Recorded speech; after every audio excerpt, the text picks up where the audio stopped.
السلام عليكم ورحمة الله تعالى وبركاته. الحمد لله رب العالمين، والصلاة والسلام على أشرف الأنبياء والمرسلين وخاتم النبيين وعلى آله الطيبين وأصحابه الطاهرين والمؤمنين والمسلمين كلهم أجمعين، أما بعد. فقد قال الله تعالى في كلامه القديم والفرقان الحميد: أعوذ بالله من الشيطان الرجيم، بسم الله الرحمن الرحيم. شهر رمضان الذي أنزل فيه القرآن، صدق الله العظيم. وقال رسول الله صلى الله عليه وسلم: من قرأ حرفا من كتاب الله فله به حسنة، والحسنة بعشر أمثالها. لا أقول ألف لام ميم حرف، ولكن ألف حرف ولام حرف وميم حرف، أو كما قال عليه الصلاة والسلام. புகழ் அனைத்தும் எல்லாம் அல்ல அல்லாஹ் ஜல்லஷானு வ தஆலா ஒருவனுக்கே உரித்தாகுக. சலாத்தும் சலாமும் நம் உயிரினும் மேலான முஹம்மது ரசூலுல்லாஹி ஸல்லல்லாஹு அலைஹி வஸல்லம் அன்னவர்கள் மீதும், அன்னவருடைய குடும்பத்தினர்கள், சஹாபாக்கள், தாபிஈன்கள், தபா தாபிஈன்கள், அஹ்தாபுகள், சுஹதாக்கள், சாலிஹீன்கள், குறிப்பாக இந்த ஜும்மாவுடைய நன்னாளிலே இருக்கக்கூடிய நம் அனைவரின் மீதும் உண்டாவதாக. ஆமீன். அல்லாஹ்வின் கிருபையினால் சங்கைக்குரிய ரமலான் மாதத்தினுடைய முதல் ஜும்ஆவில் நாம் இருக்கிறோம். அல்ஹம்துலில்லாஹ். நமக்கு தெரியும், ரமலான் மாதத்தினுடைய முதல் 10 ரஹ்மத்துக்குரிய 10 நாட்கள் என்று சொல்வோம். அந்த ரஹ்மத்துக்குரிய 10 நாட்களில் நம் நாவு அதிகமாக உச்சரிக்க வேண்டிய துஆக்களில் ஒன்று அல்லாஹும்ம அர்ஹம்னி பிரஹ்மத்திக யா அர்ஹமர் ராஹிமீன், அல்லது அல்லாஹும்ம அர்ஹம்னா பிரஹ்மத்திக யா அர்ஹமர் ராஹிமீன். யா அல்லாஹ், நீயே ரஹ்மத்துக்குரியவன், எங்களுக்கு ரஹ்மத்தை, உன்னுடைய அருளை தருவாயாக என்று பொருள். அல்லாஹு தஆலா அவருடைய ரஹ்மத்திற்கு சொந்தக்காரர்களாக நம்மை ஆக்குவானாக. அன்பானவர்களே, நாம் இருக்கக்கூடிய இந்த ரமலான் மாதம், இந்த ரமலான் மாதத்திற்கு பல்வேறு பெயர்கள் சொல்லலாம். ரஹ்மத்திற்குரிய மாதம், பாவம் மன்னிப்பினுடைய மாதம், நரகத்தினுடைய விடுதலைக்குரிய மாதம், அதிகமாக மற்ற மாதங்களை விட இந்த மாதத்தில் தர்மம் செய்வதனால் தர்மத்தின் மாதம், பொறுமையின் மாதம், கருணையின் மாதம், இப்படி பல்வேறு பெயர்கள் இந்த மாதத்திற்கு நாம் சொல்லலாம். இருந்தாலும் அல்லாஹு தஆலா இந்த மாதத்திற்கு ஒரு பெயரை சூட்டுகிறான். ஷஹ்ரு ரமலான், ரமலான் மாதம் இருக்கிறது அல்லவா, அல்லதி உன்சில ஃபீஹில் குர்ஆன், அந்த மாதத்திலே குர்ஆன் இறங்கியது என்று கூறுகிறான். நாம் ரஹ்மத்துடைய மாதம், மக்ஃபிரத்துடைய மாதம், பல்வேறு பெயர்களை நாம் சூட்டினாலும் அல்லாஹ் சூட்டிய பெயர் இந்த மாதம் குர்ஆனின் மாதம். இந்த மாதத்திற்கான முக்கியமான சிறப்பு என்று இந்த குர்ஆனை நாம் சொல்லலாம். சிறப்புக்குரிய இந்த மாதத்திலே, உலகத்திலேயே சிறப்புக்குரிய இரவான லைலத்துல் கத்ரிலே, சிறந்த உம்மத்தான இந்த உம்மத்தின் மீது சிறந்த நபியான முஹம்மது ஸல்லல்லாஹு அலைஹி வஸல்லம் அன்னவர்களுக்கு சிறந்த மலக்கான ஜிப்ரீல் அலைஹி வஸல்லம் அவர்கள் கொடுத்த ஒரு வேதம் தான் உலகத்தில் உள்ள அனைத்து வேதங்களை விட சிறந்த குர்ஆன் இருக்கிறது என்பதிலே சந்தேகமில்லை. எனவே எல்லா நிலைகளிலும் சிறப்புக்குரிய ஒரு விஷயமாக அல்லாஹு தஆலா நமக்கு இந்த திருக்குர்ஆனை தந்திருக்கிறான். இந்த மாதத்திற்கு 2 முக்கியமான பிரதானமான அமல்களை நாம் சொல்லலாம். ஒன்று, ஃபமன் ஷஹித மின்கும் ஷஹ்ர ஃபல்யஸும், யார் ஒருவர் ரமலான் மாதத்தை அடைகிறீர்களோ அவர்கள் நோன்பு வையுங்கள். இது நமக்கு தெரிந்தது. இரண்டாவது ஒரு விஷயம் என்றால் குர்ஆன். இந்த ரமலான் மாதத்திலே நம்மிடத்தில் இருக்க வேண்டிய முக்கியமான அமல்களில் ஒன்று ஃபர்லான நோன்பு. அதை தாண்டி நம்மிடத்திலே முக்கியமாக இருக்க வேண்டியது குர்ஆன். நோன்பு வைத்தவர்கள் சிறந்தவர்கள், குர்ஆன் ஓதுபவர்கள் சிறந்தவர்கள். இந்த ரமலான் மாதத்திலே நோன்பு வைத்த நிலையில் குர்ஆன் ஓதுபவர்கள் தான் உண்மையிலேயே ரமலானில் பாக்கியம் புரியவர்கள் என்பதிலே சந்தேகம் இல்லை. அப்பேற்பட்ட மிக முக்கியமான ஒரு விஷயமாக அல்லாஹு தஆலா நமக்கு திருக்குர்ஆனை தந்திருக்கிறான்.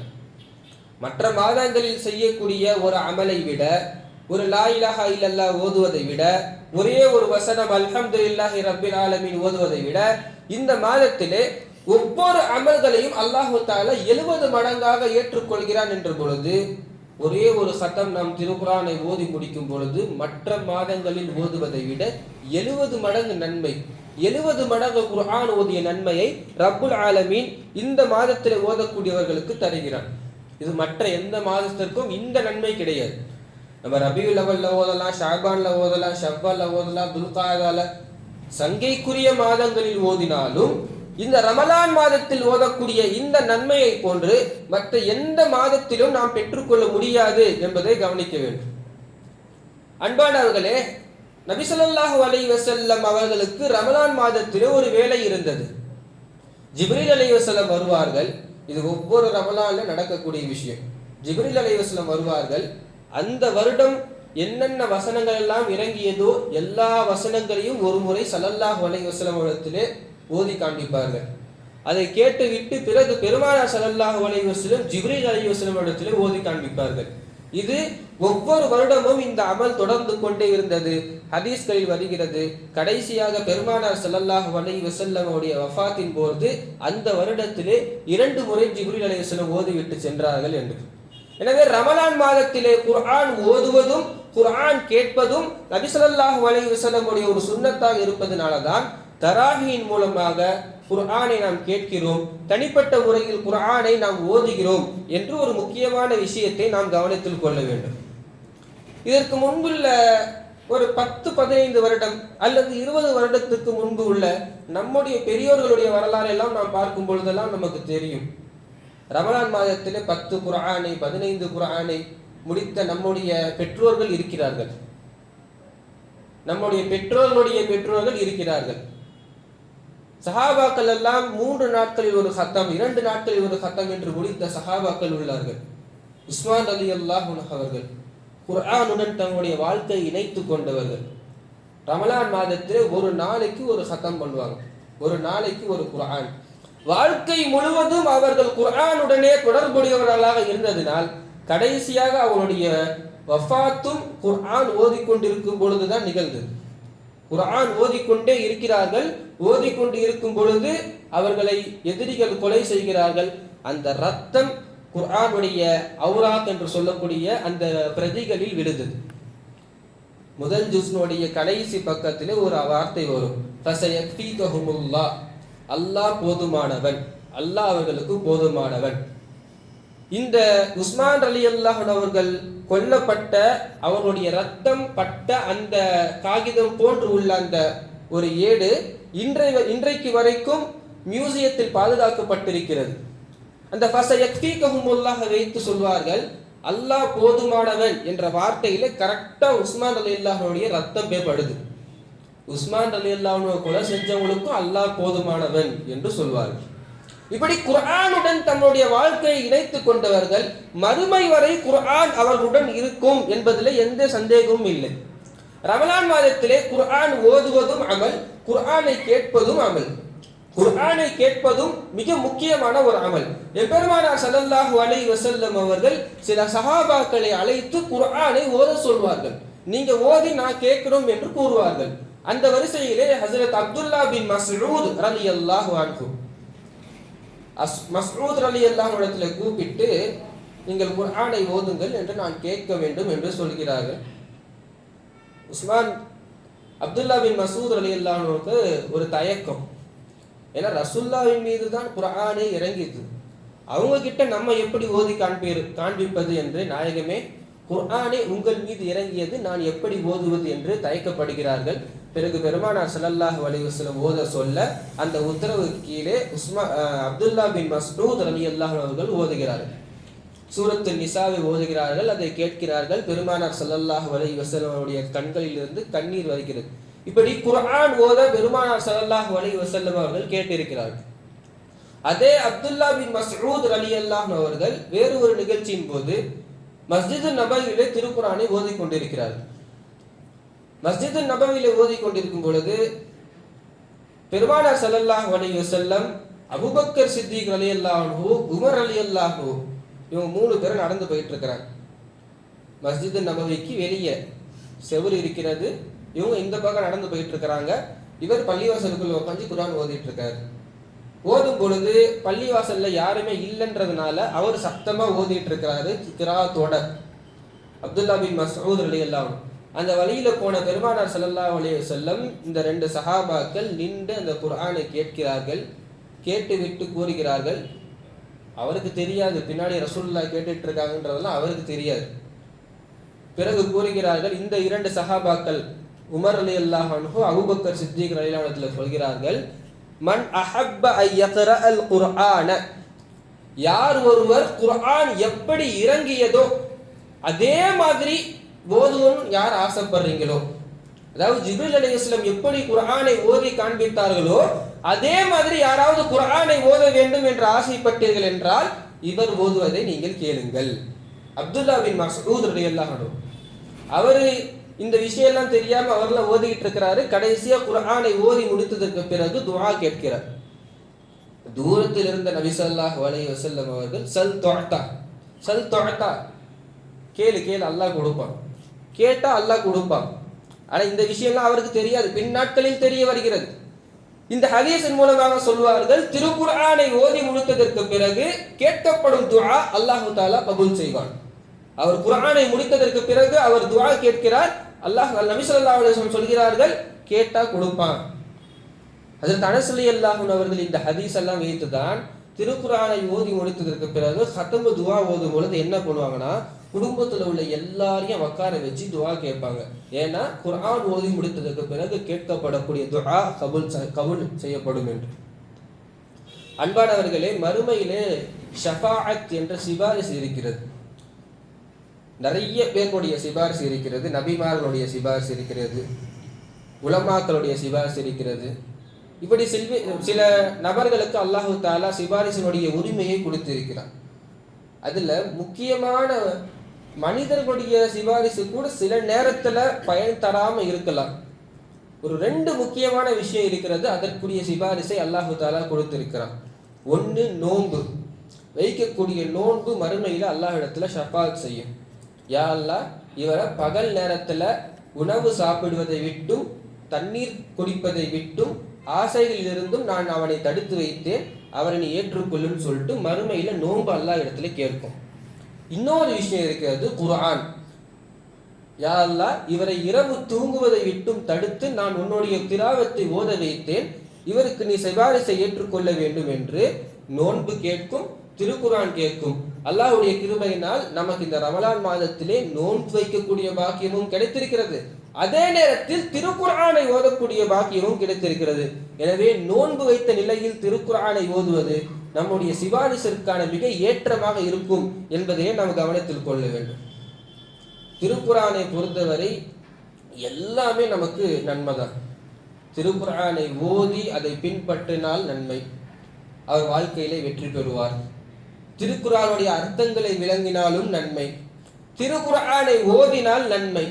திருக்குர்ஆனை பிறர் ஓதி கேட்டால், எனக்கு ஓத தெரியல, வேற ஒருத்தர் ஓதுறத நான் கேட்கிறேன், அதுவும் நன்மை. அதுக்கும் வாய்ப்பு இல்லையா? ஒன்றும் தேவையில்லை, திருக்குர்ஆனை திறந்து பார்த்துக்கிட்டே இருந்தா நன்மை, பார்த்துக்கிட்டே இருந்தா நன்மை. எனக்கு எதுவுமே ஓத தெரியல, குர்ஆனை திறந்து விட்டு பார்த்து கொண்டு இருந்தால் நன்மை. இந்த உலகத்திலே அல்லாஹ் தஆலா 3 விஷயங்களுக்கு பார்த்தாலே நன்மை, பார்த்தால் நன்மை. ஒன்னு கஅபத்துல்லா, கஅபத்துல்லாவை பார்த்து கொண்டிருந்தால் நன்மை. 2வது தாய், நம்மை பெற்றெடுத்த தாயை சந்தோஷமாக புன்முறுவலாக பார்ப்பது நன்மை, பார்த்தாலே நன்மை. 3வது குர்ஆன். இந்த 3 விஷயங்களை ரப்புல் ஆலமீன் நமக்கு பார்த்தாலே நன்மை என்ற பட்டியலிலே சேர்த்திருக்கிறார். அன்பானவர்களே, இந்த ரமலான் மாதத்திலே நாம் நிறைய அமல்களை செய்கிறோம், சதகாக்களை செய்கிறோம், தராவியை தொழுகிறோம், மற்ற நஃபில்களை தொழுகிறோம், ஜிக்ருகளை செய்கிறோம். ஆனால் எல்லா அமல்களையும் தாண்டி நோன்புக்கு அடுத்து இந்த மாதத்தில் சிறந்த அமல் என்று சொன்னால் அது குர்ஆன் தான். குர்ஆன் ஓத தெரிந்தவர்கள் ஜிக்ரு செய்வதை விட சிறந்தது குர்ஆன் ஓதுவது தான். குர்ஆன் ஓத தெரியாதவங்க வேணா ஜிக்ரு செஞ்சுக்கலாம். குர்ஆன் ஓத தெரிந்தவர்கள் ஆனால் குர்ஆன் ஓத தெரியும், ஆனால் நான் திக்ரு செய்கிறேன்றது சரியான முறை அல்ல. காரணம், இருப்பதிலே சிறந்த திக்ராக இருப்பது திருக்குர்ஆன். இன்னா நஹ்னு நஸல்னா திக்ர, திருக்குர்ஆனை அல்லாஹ் சொல்கிறான், நாம் திக்ரை இறக்கிறோம். திருக்குர்ஆன் தான் இருக்கிறதுலே சிறந்த திக்ரு. குர்ஆன் ஓத தெரிந்தவர்கள் திக்ரு ஓதுவதை விட சிறந்தது குர்ஆன் ஓதுவது. இல்லை திக்ரையும் ஓதுற குர்ஆனையும் ஓதுவனா அதுவும் ஓகே. ஆனால் இல்லை குர்ஆன் ஓதுறதுக்கு நேரம் இல்லை சோம்பேறித்தனம் பட்டு வெறும் திக்ருகளை மட்டும் செய்து கொண்டிருப்பது ஏற்றமானது இல்லை என்பதை நாம் கவனித்துக் கொள்ள வேண்டும். அதே நேரத்தில் சில முக்கியமான விஷயங்கள் என்னன்னா, சிலருக்கு கொஞ்சம் கூச்ச சுபாவம். எனக்கு 2 சூறா தான் தெரியும், 4 சூறா தான் தெரியும். அப்படி இருக்கும் பொழுது நான் எப்படி குர்ஆனை ஓதுறது? அதனால தான் நான் திக்ரு செய்கிறேன். அன்பானவர்களே, திருக்குர்ஆனை பொறுத்தவரை 2 சூறா தெரிஞ்சாலும் பரவாயில்ல. வெறும் அல்ஹம்து சூறா தான் தெரியுது, குலுல்லா அஹது குலுல்லா ரப்பி குலவ் ரப்பின் நாஸ் இது மட்டும்தான் தெரியுது, பரவாயில்ல. இதை நீங்கள் மீண்டும் மீண்டும் ஓதிக்கொண்டிருந்தாலே போதும். எத்தனை முறை உங்களுக்கு உங்களுடைய வாய்ப்புகள் கிடைக்கிறதோ அத்தனை முறை உங்களுடைய நாவு இந்த சூறாக்களை மட்டும் உச்சரித்துக் கொண்டிருந்தாலே நீங்கள் திருக்குர்ஆனை ஓதக்கூடிய அந்த மிகப்பெரிய பாக்கியசாலிகளில் நீங்கள் சேருவீர்கள் என்பதிலே கவனித்துக் கொள்ளும். சிலருக்கு இப்படி ஒரு எண்ணம் இருக்கிறது, என்னன்னா, நான் திருக்குர்ஆனை திக்கி தான் ஓதுவேன், அதனால என்னன்னா ஏதாவது தப்பா ஓதி அர்த்தம் மாறி போயிடுச்சுன்னா அது ஒரு பாவமா போயிடும், அதனால நான் குர்ஆன் ஓதுறதை நிப்பாட்டிட்டு திக்ரு செய்கிறேன். அன்பானவர்களே, திருக்குர்ஆனை நன்கு ஓதக்கூடியவர்களுக்கு ஒரு நன்மை என்றால், ஹதீஸ்களில் வருகிறது, யார் ஒருவர் திக்கி சிரமப்பட்டு ஓதுகிறாரோ அவருக்கு 2 மடங்கு நன்மை. பின்னாட்களில் அவர் முயற்சிக்க வேண்டும் நல்ல முறையில் ஓதுவதற்கு. அதே நேரத்திலே திக்கி ஓதக்கூடியவர்கள் அவர்களுக்கு 2 மடங்கு நன்மை என்று நபி ஸல்லல்லாஹு அலைஹி வஸல்லம் அவர்கள் சொல்லியிருக்கிறார்கள். இன்றைக்கு இந்த சோஷியல் மீடியாலாம் வந்ததுக்கு அப்புறம் ரமலானுடைய மிகப்பெரிய திருடன் யாருன்னா மொபைல் ஃபோன் தான். ரமலானுடைய மிகப்பெரிய திருடன் mobile phone, social media, TV, இது போன்ற விஷயங்கள் தான். இதை நாம் பயன்படுத்தக்கூடாது என்று சொல்லவில்லை, ஆனால் மற்ற மாதங்களில் பயன்படுத்துவதை போன்று இந்த மாதமும் வேண்டாம். இது திருக்குர்ஆனுடைய மாதம், இந்த மாதம் அல்லாஹ்வுடைய அருள் பெற்ற மாதம். இந்த மாதத்தை பயன்படுத்தாதவர்களை நபி ஸல்லல்லாஹு அலைஹி வஸல்லம் சபித்திருக்கிறார்கள். அல்லாஹ் காப்பாற்றுவானார். 3 பேரை பெருமானார் ஸல்லல்லாஹு அலைஹி வஸல்லம் அவர்கள் மிம்பரில் ஏறி சபித்தார்கள் அல்லவா? மிம்பரிலே பெருமானார் ஸல்லல்லாஹு அலைஹி வஸல்லம் ஏறுகிறார்கள், ஆமீன் என்று கூறுகிறார்கள், ஆமீன் என்று கூறுகிறார்கள், ஆமீன் என்று கூறுகிறார்கள் 3 முறை. சஹாபாக்கள் கேட்குறாங்க, நாயகமே நீங்க மிம்பர்ல ஏறும் பொழுது ஆமீன் ஆமீன் ஆமீன் சொன்னீங்களே, என்ன விஷயம்? அப்போ பெருமானார் ஸல்லல்லாஹு அலைஹி வஸல்லம் சொல்லக்கூடிய ஹதீஸ், என்னிடத்தில் ஜிப்ரீல் வந்தார், ஜிப்ரீல் வந்து 3 விஷயத்தை துவா கேட்டார், பதுவா செஞ்சார், அதுக்கு நான் ஆமீன் சொன்னேன். முதல் விஷயம் அதல்ல, யார் ஒருவர் ரமலானை அடைந்தும் ரமலான் கடக்கும் பொழுது அவருடைய பாவம் மன்னிக்கப்படாமல் இருக்கிறதோ அவர் நாசமாகட்டும் என்று ஜிப்ரீல் கேட்க நான் ஆமீன் கூறினேன். ரமலான் மாதம், ரமலான் என்ற வார்த்தைக்கு அர்த்தமே கரித்தல் என்று பொருள். நம்முடைய பாவங்களை கரித்தல் என்ற அர்த்தம். இப்ப ரமலான் மாதம் வருகிறது, ரமலான் மாதம் வந்து அது நம்மை விட்டு கடக்கும் பொழுது 30 நாட்கள் நிறைவு பெறும் பொழுது நம்முடைய பாவங்கள் எல்லாம் மன்னிக்கப்பட்ட நிலையில் இருக்க வேண்டும். அப்படி ஒருவர் இல்லை என்றால், ரமலான் மாசம் வந்தும் உன்னுடைய பாவம் மன்னிக்கப்படாத அளவுக்கு நீ பாவத்துல இருக்கிற, நன்மையில ஈடுபடலன்ற பொழுது வானவர்களின் தலைவர் ஜிப்ரீல் அலைஹி வஸல்லம் அவர்கள் பதுவா செய்ய எம்பெருமானார் ஸல்லல்லாஹு அலைஹி வஸல்லம் அவர்கள் ஆமீன் சொல்லியிருக்கிறார்கள் என்பதை நம்ம கவனிக்கணும். எனவே ரமலான் மாதத்தை நல்ல முறையில் பயன்படுத்த வேண்டும். சோஷியல் மீடியாவுக்கு கொடுக்கிற நேரத்துல ஒரு பாதி நேரத்தை திருக்குர்ஆனுக்கு கொடுத்தா கூட நமக்கு போதும், அதுவே இன்னைக்கு நமக்கு பெரிய நேரம் தான். எனவே அன்பானவர்களை, திருக்குர்ஆனை ஓதுங்கள், அதிகமாக ஓதுங்கள். குர்ஆனை ஓத தெரிந்தவர்கள் நீங்களாக ஓதுங்கள். ஓத தெரியாதவங்க வீட்டில் உள்ள மனைவி அல்லது பிள்ளைகள் வேறு யாராவது ஓத கேளுங்கள், அதுவும் பெரிய நன்மை தான், அதுவும் சமமான நன்மை என்று சொல்கிறார். ஓத கேளுங்கள் அல்லது குர்ஆன் ஓதுவதை பாருங்கள். இன்னைக்கு மொபைலில் எல்லாமே கிடைச்சிருச்சு, நிறைய இமாம்கள் ஓதக்கூடிய ஆடியோ எல்லாம் கிடைக்குது, அதை வைத்து விட்டு நீங்கள் தாராளமாக கேட்கலாம். ஆனால் அதே நேரத்தில் இன்னொரு விஷயத்தை கவனிக்கணும். சில கடைகளிலெல்லாம் நாம் பார்க்கும் பொழுது திருக்குர்ஆனுடைய வசனங்கள் ஓதிக்கொண்டிருக்கிறோம், அல்ஹம்துலில்லாஹ் ஹைர், திருக்குர்ஆனுடைய வசனத்தை கடையை திறக்கும் பொழுது யாசின் ஓதிட்டு இருக்கோம், பக்கரா ஓதிட்டு இருக்கோம். நல்ல விஷயம்தான், இல்லை என்று சொல்லவில்லை. ஆனால் திருக்குர்ஆன் ஓதும் பொழுது நாம் பேசக்கூடாது, கவனக்குறைவா இருக்கக்கூடாது, அதை கேட்கணும். பைதா குரியல் குர்ஆன ஃபஸ்தமிஉ லஹு, குர்ஆன் ஓதப்பட்டால் நீங்கள் அதை செவி தாழ்த்து கேளுங்கள் என்று திருக்குர்ஆனிலே சொல்கிறான். ஃபன்சித்து, மௌனமாக இருங்கள், அதாவது வாயை மூடி இருங்கள் என்று அர்த்தம். ஃபன்சித்து என்பதற்கு திருக்குர்ஆனை கடையில ஓத விட்டுட்டு நம்ம பாட்டு இங்கே வியாபாரம் பண்ணிட்டு இருக்கக்கூடாது. ஓதுனா அது நல்ல முறையில் கேட்கணும். அப்படி இல்லைன்னா எப்போ நேரம் கிடைக்குதோ அப்போ ஓத விட்டா போதும், மற்ற நேரங்களில் ஓத வைக்க வேண்டாம் என்பதை நாம் கவனித்துக் கொள்ள வேண்டும். இப்படி பல்வேறு விஷயங்கள் இருக்கிறது. வீட்டில் உள்ள குழந்தைகளுக்கு நீங்கள் சொல்லுங்கள், திருக்குர்ஆனை ஓதுவதற்கு நீங்கள் சொல்லுங்கள். ரெண்டாவது, திருக்குர்ஆனை நீங்கள் ஓதி முடிச்சா இந்த வருஷம் இந்த ரம்ஜான்ல ஒரு குர்ஆனை நீ ஓதி முடிச்சுட்டா உனக்கு இந்த பரிசு தரேன், அல்லது இவ்வளோ நீ ஓதி முடிச்சுட்டா இந்த பரிசு தரேன், ஒரு ட்ரெஸ் எக்ஸ்ட்ரா எடுத்து தரேன், அல்லது இந்த ஏதாவது ஒரு பரிசை நீங்கள் குழந்தைகளுக்கு நீங்கள் அறிவித்து கொடுங்கள். அந்த குழந்தைகளுக்கு ஆர்வப்படுத்துங்கள். ஆர்வப்படுத்தி குர்ஆனை குழந்தைகள் ஓதுவதற்கான வாய்ப்புகளை நாம் அமைத்து தர வேண்டும். திருக்குர்ஆன் வெறும் இந்த துனியாவிலே செய்யப்படக்கூடிய அமல் அல்ல. நம்ம இங்கே நோன்பு வைக்கலாம், மறுமையில போய் நம்மளால நோன்பு வைக்க முடியாது. இங்கே தொழுவலாம், மறுமையில தொழ முடியாது. ஜக்காத்து கொடுக்க முடியாது, ஹஜ்ஜி எதுவுமே மறுமையில முடியாது. ஆனால் திருக்குர்ஆனை ஓதுபவர்கள் மறுமையில குர்ஆனை ஓதலாம். யுகாலு லி சாஹிபில் குர்ஆன், குர்ஆனை துனியாவில் ஓதிக்கொண்டிருந்தவர்களுக்கு மறுமையில் சொல்லப்படும், நீங்கள் எப்படி துனியாவிலே ஓதிக்கொண்டிருந்தீர்களோ, கமா குந்த தரத்தல ஃபித் துன்யா, நீங்கள் எப்படி குர்ஆனை துனியாவில் ஓதிக்கொண்டிருந்தீர்களோ அதே போன்று நீங்கள் மறுமையிலும் ஓதுங்கள் என்று திருக்குர்ஆனை துனியாவில் ஓதுறவங்களுக்கு மட்டும் அந்த வாய்ப்பை அல்லாஹ் தருகிறான். எனவே திருக்குர்ஆனை சாதாரணமாக ஒரு விஷயமாக கருதாமல் அதை நாம் நல்ல விளங்கிக்கணும். திருக்குர்ஆனை திறந்ததற்கு பிறகு நாம் பிஸ்மில்லா என்று ஆரம்பித்தாலே அல்லாஹ்வுடைய வார்த்தைகளை நாம் ஓதுறோம். அல்லாஹ்வுடைய வார்த்தைகளை நாம் ஓதுறோம். அல்லாஹ் நம்முடன் பேசுகிறான். ஓதக்கூடிய ஒவ்வொரு சொல்லும் அல்லாஹ் சொன்ன சொல்லை நாம் ஓதிக்கொண்டிருக்கிறோம். அதைவிட மிகப்பெரிய சிறப்பு வேறு எதற்கும் இல்லை. அல்லாஹ்வுடைய கலாம், அல்லாஹ்வுடைய வார்த்தை, அல்லாஹ் நம்முடன் பேசுகிறான் என்பதற்கான அர்த்தம் திருக்குர்ஆனை நாம் ஓதுவது, அவனுடைய வார்த்தைகளை நாம் ஓதுவது. அல்லாஹ் நம்முடன் பேசுகிறான். தொழுகையிலே நாம் நிற்பது, நாம் அல்லாஹ்வுடன் பேசுகிறோம். எனவே நீங்கள் அல்லாஹ்விடத்தில் பேச வேண்டும் என்று விரும்பினால் தொழுகையில் நில்லுங்கள். அல்லாஹ் உங்களிடத்தில் பேச வேண்டும் என்று விரும்பினால் குர்ஆனை துறங்கள். இந்த ரமலான் மாதத்தை குர்ஆனுடன் நாம் கழிப்போம். அல்லாஹு ஜல்ல ஷானஹு வ தஆலா இந்த துனியாவிலும் சரி மறுமையிலும் சரி குர்ஆனுக்கு சொந்தக்காரர்களாக நம்மை ஆக்குவானாக, குர்ஆனுடன் தொடர்புடையவர்களாக ஆக்குவானாக. குர்ஆனுடைய அனைத்து ஹைறுகளையும் பரக்கத்துகளையும் பெற்ற கூட்டத்திலே அல்லாஹு தஆலா நம்மையும் நம் குடும்பத்தினர்களையும் ஆக்குவானாக. ஆமீன். வ ஆখিরு தஅவானா அனில் ஹம்துலில்லாஹி ரப்பில் ஆலமீன்.